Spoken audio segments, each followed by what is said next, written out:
மணி sir, இனிமே இங்க நான் தான் ரங்கராய சக்திவேல். ஒரு டைம்ல இந்த பீப் சாங்னு ஒரு சாங் வந்தப்போ ரொம்ப Simbu you not holding him properly man, hold him அப்படின்றாரு. சார் நீங்க ஜாலியா சொல்லிட்டு போயிடுறீங்க சார், எப்படி சார் கமல் சார் கருத்தை பிடிச்சி அமுக்கிறது? டப்புன்னு பிடிச்சிட்டேன், பிடிச்சி அப்படிலாம் பண்ணி அப்படி கை அப்படி பிடிச்சிட்டு இருக்கேன். இப்போ என்னன்னா திடீர்னு கமல் சார் பயங்கரமா ரியாக்ஷன் கொடுக்குறாரு. என்னடா இது, ஒருவேளை நம்ம உண்மையிலேயே அமுக்கிட்டோமா, அதனால தான் சார் இப்படி ரியாக்ட் பண்றாரா, இல்ல உண்மையிலேயே பர்ஃபார்மன்ஸ் தான் பண்றாரான்னு எனக்கு புரியல.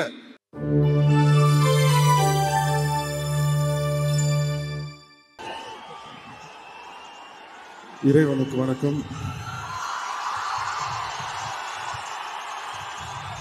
தமிழுக்கும் தமிழ் மண்ணுக்கும் வணக்கம். இங்கே கூடியுள்ள பெரியோர்கள், தாய்மார்கள், என்னுடைய டீம் எல்லாருக்கும் வணக்கம். மற்றும் நான் இங்கே நிற்க காரணமாக இருக்கக்கூடிய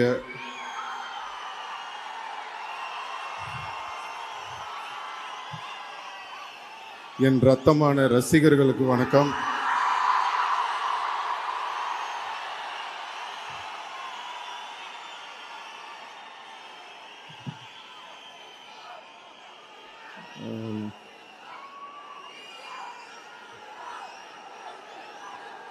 தேங்க்யூ. நன்றி.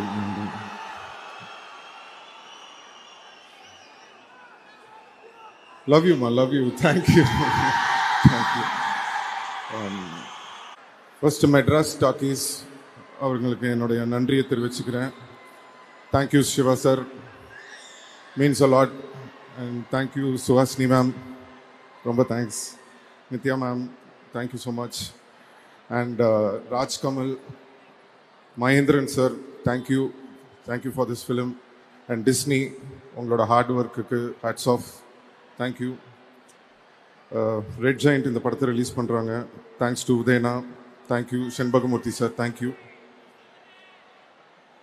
All our assistant directors, crew members, managers, whole team, எல்லாருக்கும் நன்றி, thank you so much. எங்களோட costume designer Rekha, thank you for a fantastic costumes for me. Art director Sharmistha ma'am, editor sir Sreekar Prasad sir, and stunt master Anbariv master, thank you master. நான் நிறையா stunt masters பார்த்துருக்கேன். எல்லோரும் ஒரு விஷயத்தில் வந்து ரொம்ப சூப்பராக பண்ணுவாங்க. சில பேர் வந்து ஃபைட் சூப்பராக இருக்கும், இல்லைனா வந்து அவங்களோட அவங்க பேசலாம். தேங்க்யூ. அந்த மாதிரி thank you.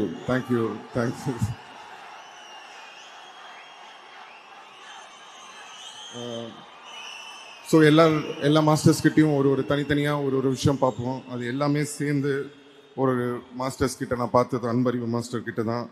Thank you master, first time நான் உங்களோட ஒர்க் பண்ணுறேன், ரொம்ப நல்லா இருந்தது எக்ஸ்பீரியன்ஸ். எங்கள் DOP Ravi K sir, thank you so much sir. என்னை மட்டும் அழகாக காட்டல, எல்லாரையுமே அழகாக காட்டியிருக்கீங்க. படம் ரொம்ப இன்டர்நேஷ்னலாக இருக்குன்னு எல்லாரும் சொல்கிறாங்க.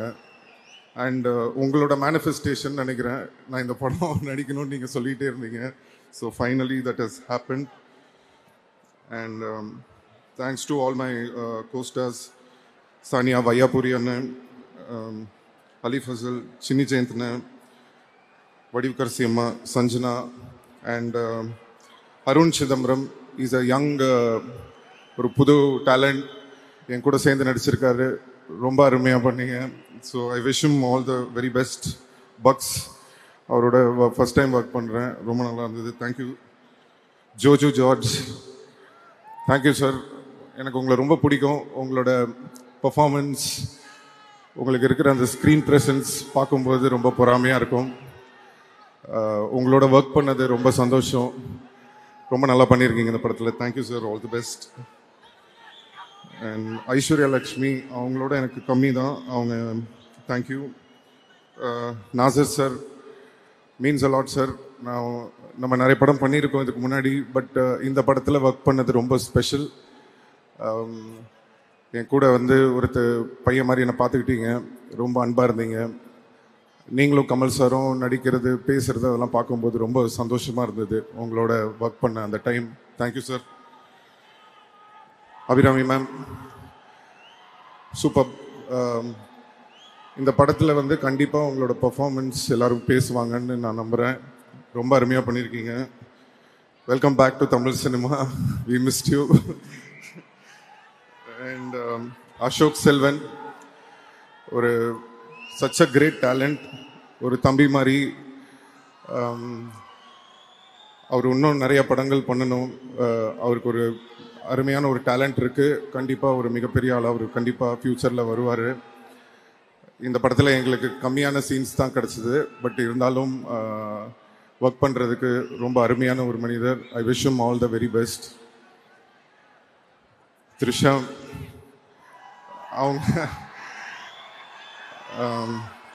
அவங்களும் நானும் வினை தாண்டி வருவாயா பண்ணியிருந்தோம். அதுக்கப்புறம் நிறைய எக்ஸ்பெக்டேஷன், அதுவும் இந்த படத்துக்கு வந்து ரொம்ப எக்ஸ்பெக்ட் பண்ணிகிட்டு இருந்தாங்க. பட் ட்ரெய்லரை பார்த்து நீங்கள்லாம் கொஞ்சம் ஷாக்காக இருப்பீங்கன்னு நினைக்கிறேன். பட் இன்னும் வந்து நிறைய சர்ப்ரைஸ் இருக்குது அவங்க சொன்ன மாதிரி. ஸோ அதை பற்றி நாங்கள் இப்போ பேச முடியாது. படம் வந்ததுக்கப்புறமா நீங்கள் எல்லோரும் பார்ப்பீங்கன்னு நினைக்கிறேன். அண்ட் ரேமான் சார் பற்றி பேசணுன்னா நிறையா பேசிகிட்டே இருக்கலாம். தேங்க்யூம்மா, கொஞ்சம் பேச விடுமா. Love you. வரேன் உங்களுக்கு வரேன். ரேமான் சார், தேங்க்யூ சார். ஏன்னா சின்ன வயசுலேருந்து உங்களை ரொம்ப தொந்தரவு பண்ணியிருக்கேன். இப்போ வரைக்கும் பண்ணிகிட்ருக்கேன்னு நினைக்கிறேன். ரேமான் சாரோட எனக்கு நிறைய ட்ராவல் இருந்திருக்கு. பட் ரொம்ப ஒரு இம்பார்ட்டண்ட்டான ஒரு மொமெண்ட் எதுனா, ஒரு டைமில் இந்த பீப் சாங்குன்னு ஒரு சாங் வந்தப்போ ரொம்ப அந்த டைமில் வந்து ரொம்ப கஷ்டமான ஒரு டைம் உங்கள் எல்லாருக்குமே தெரியும். அப்படி இருக்கிற ஒரு டைமில் வந்து எனக்காக வந்து அந்த டீசருக்கு வந்து ஒரு டைலாக்ல இருந்தது ஒரு டீசரு. பட் சார் வந்து ஊருக்கு போகாமல் இருந்து இல்லை நம்ம எதாவது பண்ணணும் அப்படின்னு சொல்லி அவர் போட்டு ஒரு டீசரை ரெடி பண்ணி ரிலீஸ் பண்ண சாங் தான் தள்ளி போகாதே. ஸோ அது என்றைக்குமே மறக்க மாட்டேன். எனக்காக நிறையா செஞ்சுருக்கீங்க sir. Thank you so much. And first time எங்கள் அப்பா படத்துக்கு அப்புறம் நான் வந்து வெளியில் வந்து ஒரு படத்தில் பாட்டு பாடினேன்னா எனக்கு ஃபஸ்ட்டு சான்ஸ் கொடுத்தது ரஹ்மான் சார் தான். ஸோ அது ஏன் நான் இன்றைக்கி சொல்கிறேன்னா, அவர் என்ன நினச்சி எனக்கு கொடுத்தாருன்னு தெரில. இது வரைக்கும் தமிழ், தெலுங்கு, மலையாளம், கன்னடா தெரியல, ஹிந்தி வரைக்கும் பாடியிருக்கேன். கிட்டத்தட்ட 150 சாங் பாடியிருக்கேன் சார் உங்களால். Thank you so much sir.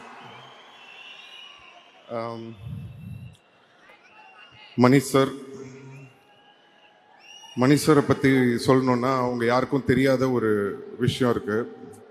அது என்னென்னா, அஞ்சலின்னு ஒரு படம் எடுத்தார் மணிஷ் சார்.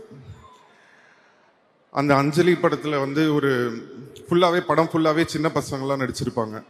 அப்போ வந்து அந்த அஞ்சலி பாப்பாவோட பிரதராக வந்து ஒரு சின்ன பையன், தெலுங்கு ஆக்டர் அவர் வந்து மணிஷ் சார் வந்து காஸ்ட் பண்ணியிருப்பார். அப்போ நான் அந்த படம் பார்த்துட்டு ஓன்னு அழுவ ஆரம்பிச்சிட்டேன். வீட்டில் எங்கள் அப்பா கிட்ட, ஏன் என்னை மணிஷ் சார் இந்த படத்துக்கு கூப்பிடல, நானும் இதே வயசு தானே, நான் இங்கே தானே நடிச்சிட்ருக்கேன், ஏன் அவர் என்னை கூப்பிடல அப்படின்னு சொன்னேன். இல்லைப்பா, அது படத்துக்கு ஏற்ற மாதிரி இருந்திருக்கும், மேபி வேறு ஏதாவது ரீசன் இருந்திருக்கும் அப்படின்னு சொல்லி நான் சின்ன பையன்றதுனால என்னை ஆறுதல் படுத்தினாங்க. அப்போ நான் நினச்சேன், சரி இவர் நம்மளை கூப்பிடவே மாட்டார் போல் இருக்கு, இவருக்கும் நம்மளுக்கும் செட்டே ஆகாது அப்படின்னு நினச்சிட்டு இருந்தேன். ஏன்னா நான் வளர்ந்ததுக்கப்புறம் நடித்த படங்கள்லாம் உங்களுக்கு தெரியும், எல்லாம் மசாலா படம் தான் நம்ம பண்ணது பூராவே. ஸோ அப்படி இருக்கிற ஒரு டைமில் வந்து உங்கள் எல்லாருக்குமே தெரியும், என் மேலே இந்த ரெட் கார்டெலாம் போடுற மாதிரி ஒரு சிச்சுவேஷன் வந்தது. அந்த ஒரு டைமில் வந்து நிறைய ப்ரொடியூசர்ஸ் எல்லாருமே பயந்தாங்க, இவரை வச்சு படம் பண்ணணுமா, எதுக்கு, தேவையா, ஏதாவது பிரச்சனை வந்துட போகுது அப்படின்னு. அந்த நேரத்தில் படம் இல்லை, டைரக்டர்ஸ் யாருமே என்கிட்ட வரல. அப்போது ஒரு ஃபோன் கால் வருது மெட்ராஸ் டாக்கீஸ்லேருந்து, இந்த மாதிரி மணி சார் உங்களை மீட் பண்ணணுன்னு சொல்கிறாரு அப்படின்னு. எனக்கு வந்து உண்மையிலேயே மணி சார் தான் கூப்பிடுறாங்களா, இல்லை இவங்க ஏதாவது நம்மளை கூப்பிட்டு காமெடி பண்ணுறாங்களா அப்படின்னு சொல்லிட்டு எனக்கு ஒரு சின்ன டவுட்டாகவே இருந்தது. போனதுக்கப்புறம் மணி சாரை பார்த்துட்டு சார்கிட்ட கேட்டேன், சார் உண்மையிலேயே நீங்கள் தான் கூப்பிட்டீங்களா இல்லை இவங்களாம் என்னை கூப்பிட்டுட்டாங்களான்னு. இல்லை நான் தான் கூப்பிட்டேன்னு சொன்னார். எனக்கு என்னன்னா அந்த நேரத்தில் யாருமே என்னை வச்சு படம் பண்ணுறதுக்கு எல்லாருமே பயப்படும் போது பயப்படாமல் தைரியமாக இந்த பையனை நம்பி நம்ம இந்த படத்தில் எடுக்கலான்னு ஒரு நம்பிக்கை வச்சு என்னை கூப்பிட்டீங்களா சார், என்னைக்கும் மறக்க மாட்டேன் நான். Mani sir, thank you so much sir. Chekka Chivantha Vaanam மட்டும் இல்லை, எல்லா படமும் ஃபர்ஸ்ட் மணி சார் என்னை கூப்பிட்டு கதை சொல்லியிருக்காரு. பொன்னியின் செல்வனுக்கும் கூப்பிட்டாரு. ஒரு சில விஷயங்களால் என்னால் பண்ண முடியல. அதுக்கப்புறம் தக் லைஃப்லையும் கூப்பிட்டு ஃபஸ்ட்டு மணி சார் கூப்பிட்டாரு. அப்போவும் என்னால் ஒரு கெட்டப் ப்ராப்ளம் இருந்ததுனால பண்ண முடியாமல் இருந்தது. பட் அகெயின் திரும்பவும் அந்த ஆப்பர்ச்சுனிட்டி வந்தது. அதுவும் சாதாரணமாக வரல. கமல் சாரோட சேர்ந்து இவ்வளோ பெரிய படத்தில் இந்த ஆப்பர்ச்சுனிட்டி வந்தது. ஸோ இறைவனுக்கு நன்றி தெரிவிச்சுக்கிறேன். அண்ட் மணி சார் எனக்கு ரொம்ப ஸ்பெஷல். என்னோட காட்ஃபாதர் மட்டும் இல்லை, எனக்கு ஒரு குரு மாதிரி. Thank you sir. இந்த ஒரு மிகப்பெரிய ஒரு ஆப்பர்ச்சுனிட்டி இந்த படத்தில் இப்படி ஒரு கேரக்டர் கொடுத்ததுக்கு நான் என்றைக்குமே மறக்க மாட்டேன். Thank you so much.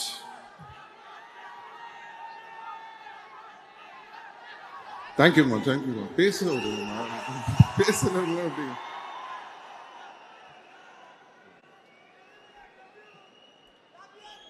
Love you.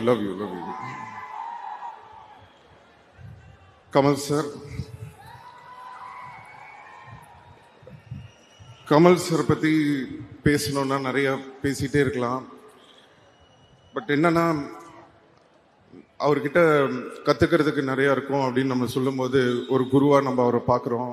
But Kamal sir சொல்கிறாரு, no, I am still a student அப்படின்றாரு. ஸ்டூடெண்ட்டாக இருந்தாலும் திறமையான ஸ்டூடெண்ட் கிட்ட, ஒரு பயங்கரமான ஸ்டூடெண்ட் கிட்ட கற்றுக்கிறதுல தப்பே இல்லை சார். நீங்கள் ஸ்டூடெண்ட்டாக இருந்தாலும் நாங்கள் உங்ககிட்ட தான் கற்றுப்போம். இந்த படத்தில் ஒரு சீன் இருக்குது. மணி சார் கோச்சிக்க மாட்டாருன்னா நான் சொல்கிறேன். ஸோ என்னன்னா, நீங்கள் பார்த்துருப்பீங்க, அந்த மழையில் கொடை பிடிச்சிட்டு அந்த 16 அடி பாஞ்சா அந்த ஒரு சீன் ஷூட் பண்ணிகிட்டு இருக்கோம். அந்த சீன் ஷூட் பண்ணும்போது மணி சார் என்கிட்ட சொல்கிறாரு, இந்த மாதிரி ஒரு டைலாக் இருக்குது, இது இப்படி பேசிடுங்கன்னு. அது என்னன்னா, நான் கமல் சார் மாதிரி அவர் வாய்ஸில் அவரை இமிட்டேட் பண்ணி பேசணும். ஸோ எனக்கு என்னன்னா, சரி ஓகே, பட் கமல் சார் பக்கத்தில் இருக்காரு, அவரை வச்சுக்கிட்டு எப்படிடா நம்ம அவரை மாதிரி பேசுறது, இவர் வேற இப்படி சொல்கிறாருன்னு சொல்லிட்டு சரி சார் சொல்லிட்டு டேக்கு போயிட்டாரு சார். போனதுக்கப்புறம் நாங்கள் நின்றுட்டுருக்கேன். ஆக்ஷன் அப்படின்னா இந்த மாதிரி அப்படின்னு டைலாக் பேசாமல் ஒரு மாதிரி மஃபில்டாக பண்ணிட்டேன். அங்கேருந்து மணி சார், ஏய் சிம்பு அப்படின்ட்டு கத்திட்டு ஓடி வர்றாரு. ஐயோ மாட்டி விட போறாரு போல் இருக்கு அப்படின்ட்டு அப்படியே யோசிச்சுட்டு இருக்கேன். கிட்ட ஏன் பேச மாட்டேங்கிற டைலாக்ன்றது. சார் இல்லை சார், டப்பிங்கில் பார்த்துக்கலாம் சார், எப்படி சார் கமல் சார் முன்னாடி அவரை மாதிரி அதெல்லாம் இல்லை, நீ பேசுன்னு சொல்லி நேராக போய் கமல் சார் கிட்ட சொல்லிட்டாரு. அவர் வேற என்ன பார்க்குறாரு, சரி என்னடா அது முன்னாடி இப்படி பண்ண சொல்கிறாருன்னு. அப்புறம் கமல் சார் நீங்கள் நம்ப மாட்டீங்க, இப்படி பண்ணுங்கன்னு அவர் எனக்கு சொல்லி கொடுத்தாரு. அதுக்கப்புறம் அந்த மாதிரி பண்ணேன். ஒரு டாஷும் வேணாம் போடா அப்படின்னு சொல்லி அந்த டைலாக் வரும். ஸோ அதை நீங்கள் படத்தில் பார்க்கும்போது ரொம்ப என்ஜாய் பண்ணுவீங்கன்னு நினைக்கிறேன். அண்ட் இன்னொரு ஷார்ட் நீங்கள் பார்த்துருப்பீங்க ட்ரெய்லரில், கமல் சாரோட கழுத்தை நான் பிடிச்சிட்டு இருக்கிற மாதிரி, இந்த பக்கம் கமல் சார் என்னோட கழுத்தை பிடிச்சிட்டு இருக்கிற மாதிரி ஒரு ஷார்ட்டு. நம்மளுக்கு சாதாரணமாகவே சாரோட நடிக்கணும்னா ஒரு சின்ன டென்ஷன் இருக்கும். இதில் இந்த மாதிரி வேற ஒரு ஷார்ட் வச்சுட்டாரு மணி சார். ஸோ என்னடா பண்ணுறதுன்னு ஒன்றுமே புரியல.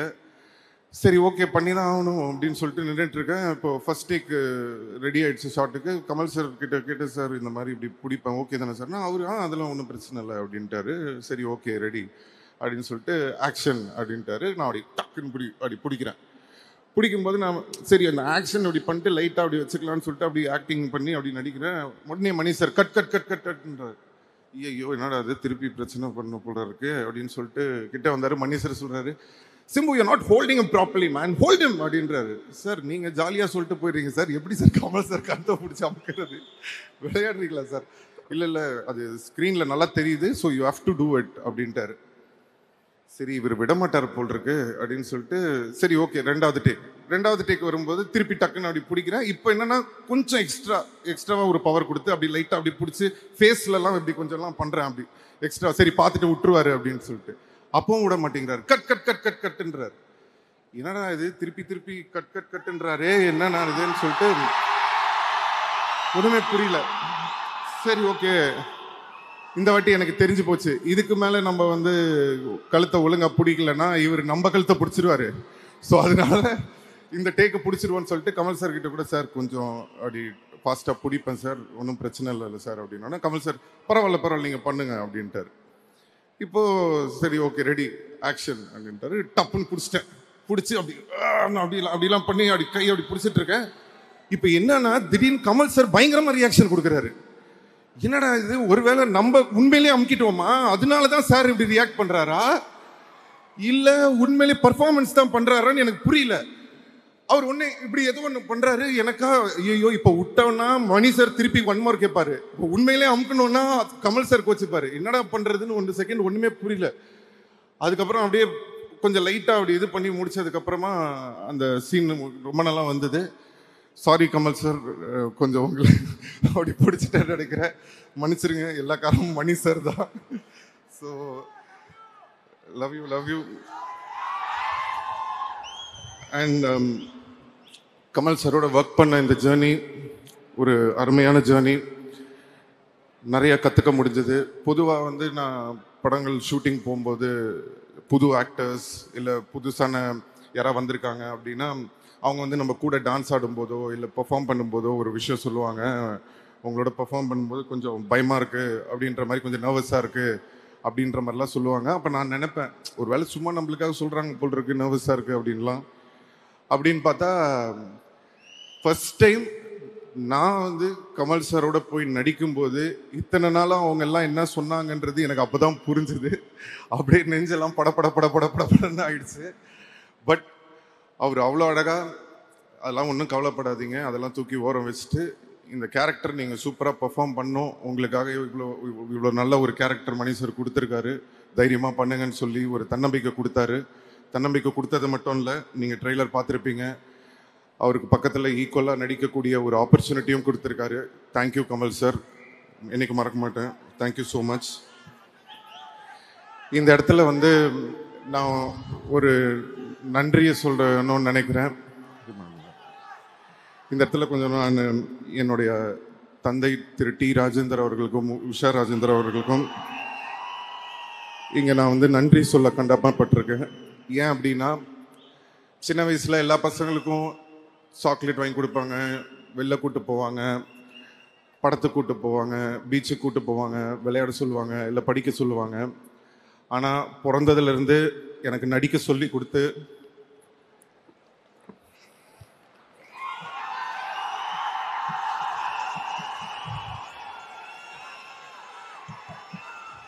பிறந்ததுலேருந்து எனக்கு நடிக்க சொல்லி கொடுத்து அப்போ வந்து எனக்கு ரொம்ப கஷ்டமாக இருக்கும். என்னடா இவங்க நம்மளை வந்து ரொம்ப கஷ்டப்படுத்துகிறாங்களே. மற்ற பசங்களாம் வந்து ஜாலியாக இருக்கும்போது நம்ம மட்டும் டெய்லி ஒரு பக்கம் ஷூட்டிங்கு, இன்னொரு பக்கம் ஷூட்டிங்கு,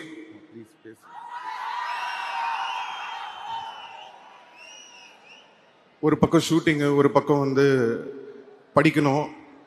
ரொம்ப கஷ்டப்பட்டிருக்கேன் சின்ன வயசில். அப்போல்லாம் நினைப்பேன், ஏன் நம்ம இவ்வளோ கஷ்டப்படுத்துகிறாங்க அப்படின்னு சொல்லிட்டு. ஆனால் இன்னைக்கு வந்து ஒரு 40 வருஷம் கழிச்சு கமல் சாரோட நடிக்கிற ஒரு ஆப்பர்ச்சுனிட்டி வரும்போது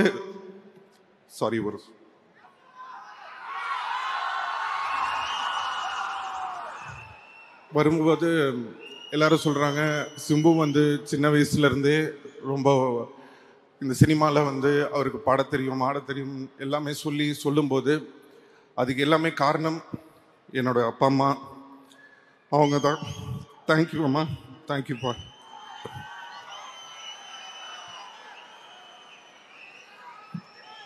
ஸோ இன்னைக்கு வந்து எங்கள் அப்பாவை நான் வர வேணாம்னு சொன்னேன் இந்த audio லான்ச்சுக்கு.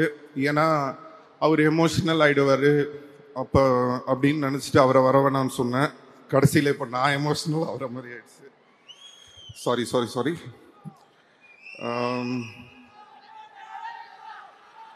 So thank you Kamal sir. இந்த படத்தில் வந்து பார்த்தீங்கன்னா ஒரு டைலாக் இருக்குது, இனிமே இங்கே நான் தான் ரங்கராய சக்திவேல்னு.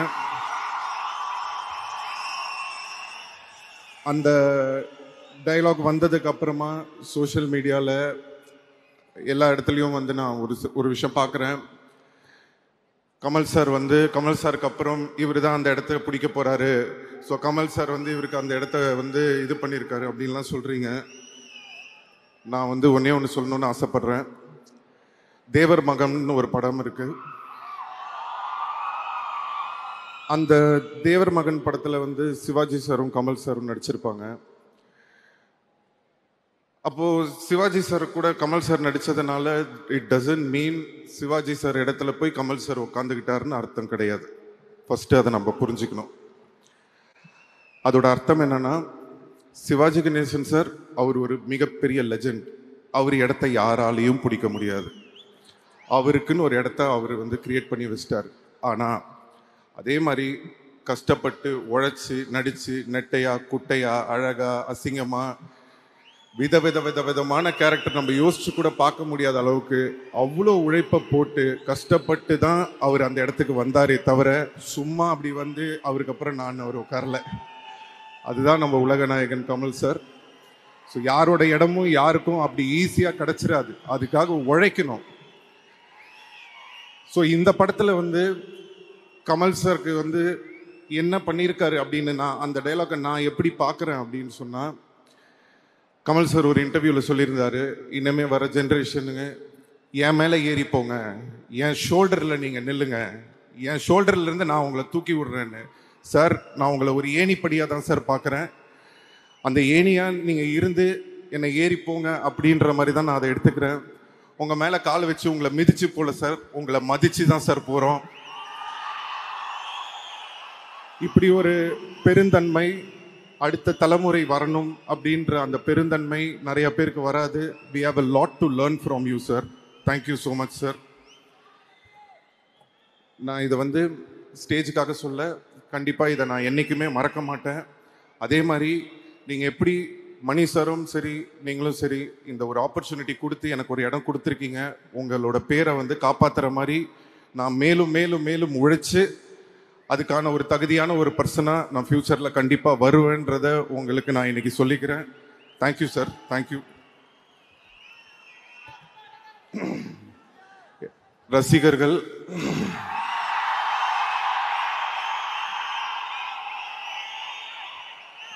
நான் சொல்லியிருந்தேன் உங்களை கண்டிப்பாக பெருமைப்படுத்துகிற மாதிரி இனிமேல் நடந்துப்பேன்னு சொல்லி. அதுக்கான ஒரு ஆரம்பமாக தான் நான் இந்த படத்தை பார்க்குறேன். தக் life will be the beginning. So thank you so much. காலதாமதம் கொஞ்ச நாள் கொஞ்சம் டைம் ஆயிடுச்சு, கவலைப்படாதீங்க. இனிமே காலதாமதம் இல்லாமல் நடக்கணும்னு பார்த்துக்கிறேன். எல்லாரும் கேட்பாங்க, உங்களுக்கு எப்படி சார் இவ்வளோ லாயலான ஃபேன்ஸ் இருக்காங்க அப்படின்னு சொல்லி.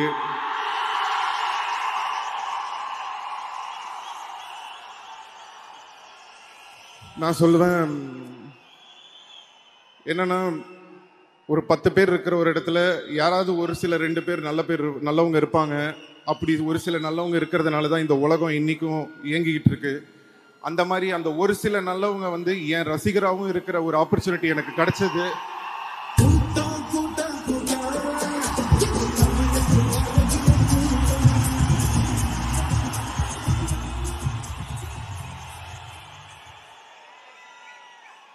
அப்படிப்பட்ட ஒரு நல்ல உள்ளங்கள் எனக்கு ரசிகர்களாக கிடைச்சதுக்கு நான் இறைவனுக்கு நன்றியை தெரிவிச்சுக்கிறேன்.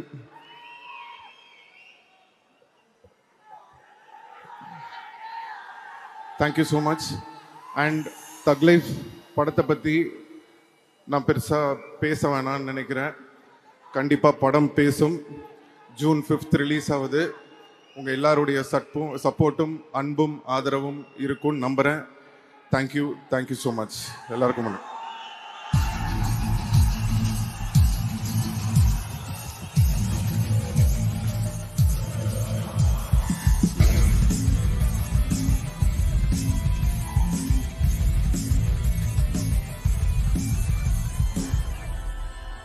எப்பவுமே சொல்லிட்டு திரையில மட்டும் நடிச்சிட்டு தரையில நடிக்காத ஒரு மனிதர். நீங்க என்ன பண்ணாலும் சரிண்ணா, இந்த சத்தம் இப்படி கேட்டுக்கிட்டே இருக்கும். அது காரணம் உங்களோட ஹானஸ்டி மட்டும்தான். அவ்வளோ சந்தோஷமா இருக்கு. இப்படி ஒரு மாசான ஒரு மேடை எங்களுக்கு ஒரு ஆசனை. நாங்கள் இவ்வளோ இத்தனாயிரம் பேர் சேர்ந்துருக்கோம். இனிமே இங்கே நான் தான்ற டைலாக் நீங்கள் அங்கேருந்து சொல்லணும்னா அதை நாங்கள் இங்கேருந்து கேட்கணும் எங்களுக்காக. சார் மணி சார்,